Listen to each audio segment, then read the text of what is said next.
आंखों में चमकीले सपने और दर्शन की अभिलाषा, हर दिन एक नई यात्रा, हर दिन पूरे होते अरमा।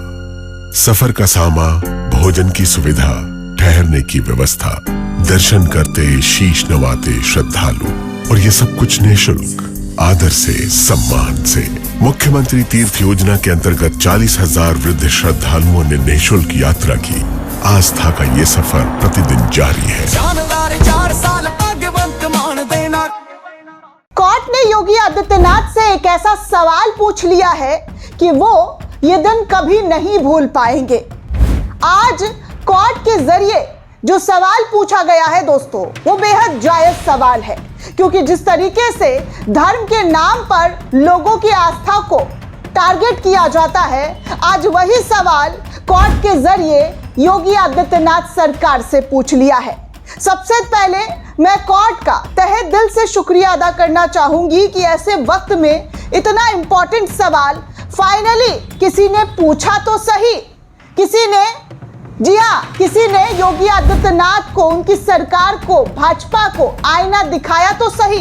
क्योंकि जिस तरीके से धर्म का ठेकेदार बनकर, धर्म का झंडा लेकर ये सिर्फ एक धर्म के लोगों के साथ न्याय करते हैं और दूसरे धर्म के लोगों के साथ नाइंसाफी, ये लगातार इन पर आरोप लगते रहे हैं। कहा जाता है कि योगी आदित्यनाथ सिर्फ और सिर्फ मुस्लिम समुदाय के लोगों के प्रति अपनी कुंठा और नफरत जो है वो हमेशा दिखाते हुए नजर आते हैं। जब जब मुसलमानों का कोई त्योहार होता है, कोई धार्मिक रीति रिवाज होता है, किसी भी प्रकार से कोई भी जुलूस होता है, तो योगी आदित्यनाथ को उससे बड़े परहेज हो जाता है। उनकी प्रशासन तमाम तरीके के लॉ एंड ऑर्डर का हवाला देने लग जाते हैं। लेकिन वहीं दूसरी तरफ दोस्तों, जब हिंदू समाज का कोई त्योहार होता है, कांवड़ यात्रा होता है, तो योगी आदित्यनाथ खुद पुष्प वर्षा करवाते हैं। सरकारी अफसरों को भेजकर हेलीकॉप्टर से पुष्प वर्षा होती है। अच्छी बात है, सभी धर्मों के लोगों के आस्था का सम्मान होना चाहिए। लेकिन जब बात इस्लाम धर्म का आता है, जब बात मुसलमानों से जुड़ा हुआ होता है, तो योगी आदित्यनाथ की नजरें क्यों इधर से उधर चली जाती है? क्यों उन्हें दंगाई और ना जाने क्या क्या नामों से बुलाया जाता है? अभी देख लीजिए, ईद की नमाज को लेकर मेरठ में प्रशासन के जरिए कैसा आदेश जारी किया गया है, क्या कुछ कहा गया है, वो आप सभी को मैं पहले ही बता चुकी हूँ कि अगर उत्तर प्रदेश के अंदर नमाज अदायगी सार्वजनिक जगहों पर की जाती है तो उनका पासपोर्ट जब्त कर लिया जाएगा, उनके खिलाफ एफआईआर दर्ज होगा। वहीं दूसरी तरफ संभल में भी, जी हाँ, संभल में भी पुलिस वाले क्या कहते हैं, याचिका कोर्ट में दाखिल करके पुलिस वाले पहले ही आदेश दे देते हैं कि 20 लोगों से ज्यादा संभल के मस्जिद में नमाज अदायगी नहीं की जाएगी। मामला कोर्ट पहुंचता है तो कोर्ट से फटकार लगती है, जमकर फटकार लगती है और कहा जाता है कि ऐसा किसी के आस्था के साथ आप कैसे खिलवाड़ कर सकते हैं, किसी को नमाज पढ़ने से कैसे रोक दिया जा सकता है। अब इसी मामले पर दोस्तों एक ऐसा मामला आया जहां पर कोर्ट ने रमजान के इस पाक महीने में सभी धर्मों का ऐसा लग रहा है सम्मान करते हुए जो बातें पूछी है, वो शायद योगी आदित्यनाथ जवाब दे देंगे तो सबको संतुष्टि मिल जाएगी। क्योंकि जिस तरीके से नमाज से दिक्कत, अजान से दिक्कत, मदरसे से दिक्कत और तो और दरगाहों से भी दिक्कत, आप सभी को पता है कि मदरसा, मस्जिद, दरगाह, अजान को लेकर आए दिन बखेड़ा, आए दिन बवाल और हिंसात्मक घटनाएं तो ऐसे घटित होती है जैसे ना जाने सिर्फ और सिर्फ मुस्लिम समुदाय के लोग जो है उत्पात मचाते हुए नजर आते हैं।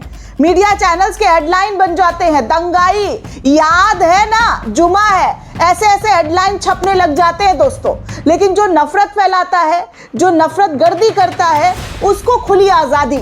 ऐसे कई वीडियो है, सैकड़ों वीडियो है जिस पर कार्रवाई होनी चाहिए असल मायने में कायदे से, उन लोगों पर एफआईआर होता ही नहीं है, और जिन पर नहीं होना चाहिए उन लोगों पर एफआईआर हो जाता है।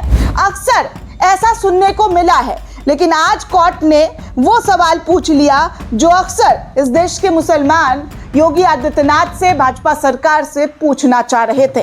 दरअसल दोस्तों, लाइव लॉ की रिपोर्ट है और लाइव लॉ की रिपोर्ट ने सीधे तौर पर खबर छापा है कि नमाज पर कथित रोक को लेकर इलाहाबाद हाई कोर्ट ने यूपी सरकार से सवाल पूछ लिया कि क्या हिंदुओं को भी घर में सामूहिक पूजा करने से रोक दिया जा सकता है। क्या रोका जा सकता है? आप सामूहिक किसी के घर में, जिनका अपना निजी मकान है, उस मकान पर कोई नमाज पढ़ रहा है तो एफआईआर काट दिया जाता है। देख चुके हैं आप कि एफआईआर काटा गया है, और तो और जेल की सलाखों के पीछे भी भेज दिया जाता है। क्यों? तो क्योंकि सौहार्द जो है आपसी वो बिगड़ रहा है। कोई अपने घर में नमाज पढ़ रहा है, कोई अपने घर में इकट्ठा होकर अपने परिवार के संग, अपने दोस्तों के साथ नमाज इफ्तारी कर रहा है, तो उससे दिक्कत है। आप सोच सकते हैं कि अपना घर सबसे ज़्यादा सेफ, सबसे ज़्यादा सुरक्षित होता है, उस जगह पर भी मुसलमानों के लिए खतरा है, मुसलमानों के लिए पाबंदियां हैं और एफआईआर काट कर जेल भेज दिया जाता है। अब सोचिए कि पूजा भी होता है ना। हिंदू धर्म में पूजा मंदिर के साथ साथ घरों में भी होता है। घरों में भी छोटी सी मंदिर होती है, वहां पर अपने हिसाब से लोग पूजा अर्चना करते हैं। तो क्या ऐसे में किसी हिंदू शख्स पर, हिंदू परिवार पर यह कहते हुए एफआईआर काट दिया जा सकता है कि आप शांति भंग कर रहे हैं, आप अपने घर में पूजा कैसे कर सकते हैं?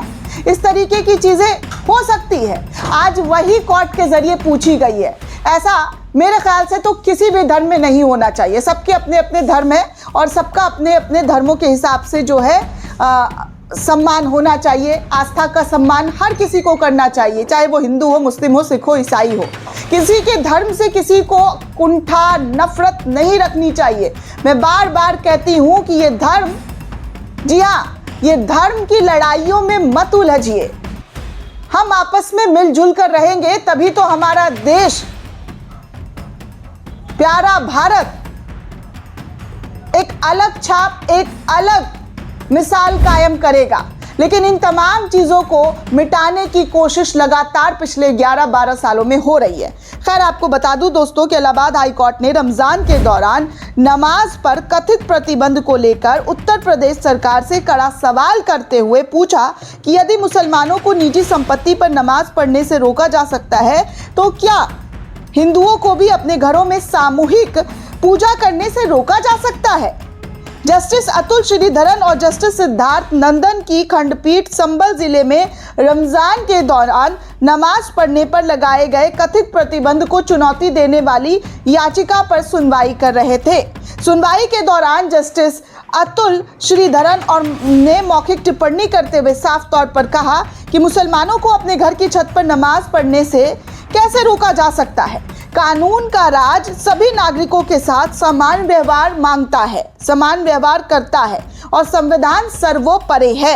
अदालत ने राज्य सरकार के additional advocate general Manish Goyal से पूछा कि क्या मंदिरों में भी इस तरीके के प्रतिबंध को लगाए जाते हैं।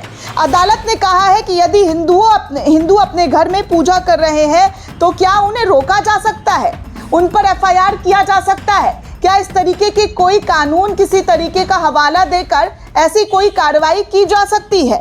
खंडपीठ ने साफ कहा है कि राज्य केवल तभी हस्तक्षेप कर सकता है जब धार्मिक गतिविधियां सार्वजनिक सड़क या सार्वजनिक स्थान पर फैलने लगे।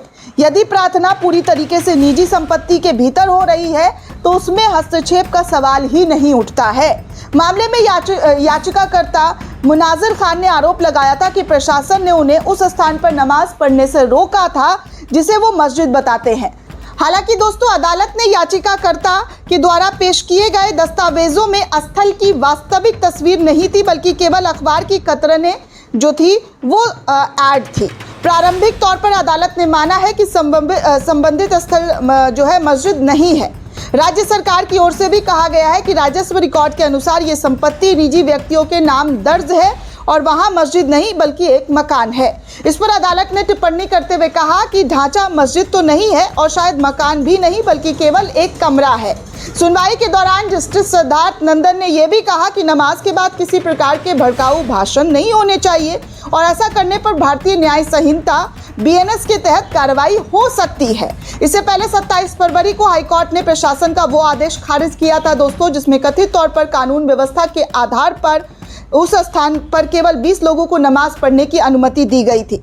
अदालत ने तब कहा था कि कानून व्यवस्था बनाए रखना राज्य सरकार की, पुलिस प्रशासन की जिम्मेदारी है। अदालत ने सख्त टिप्पणी करते हुए कहा था कि यदि स्थानीय प्रशासन को लगता है कि वो कानून व्यवस्था संभालने में सक्षम नहीं है तो वो अपने पद को छोड़ सकते हैं।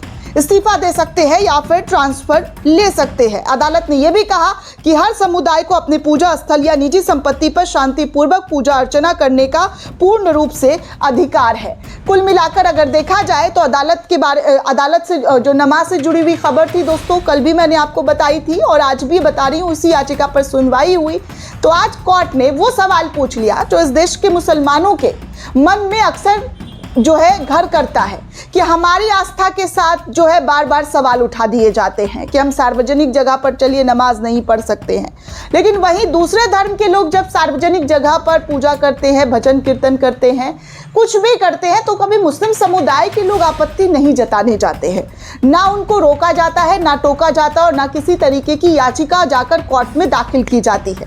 लेकिन जब वही मुसलमानों के साथ होता है तो ऐसी चीजें क्यों देखने को मिलती है कि 75 याचिका और खुद पुलिस प्रशासन की जो मिली भगत है उसके भी आरोप उन पर लगते रहते हैं कि पुलिस प्रशासन एक तरफा कार्रवाई करती है।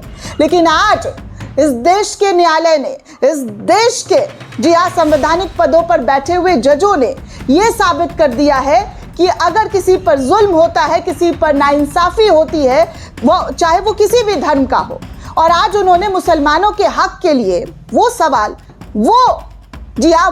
उठाए जो इस देश के मुसलमानों के ज़हन में अक्सर सवाल किया करते हैं कि आखिर हमारे साथ ही ऐसा क्यों। आज योगी आदित्यनाथ से मुसलमानों का जो सवाल था वो कोर्ट के जजों के जरिए पूछ लिया गया कि भाई अगर आप अपने घरों में पूजा अर्चना करते हैं तो क्या उस पर FIR दर्ज किया जा सकता है, क्या उन पर इस तरीके की कोई भी कार्रवाई की जा सकती है।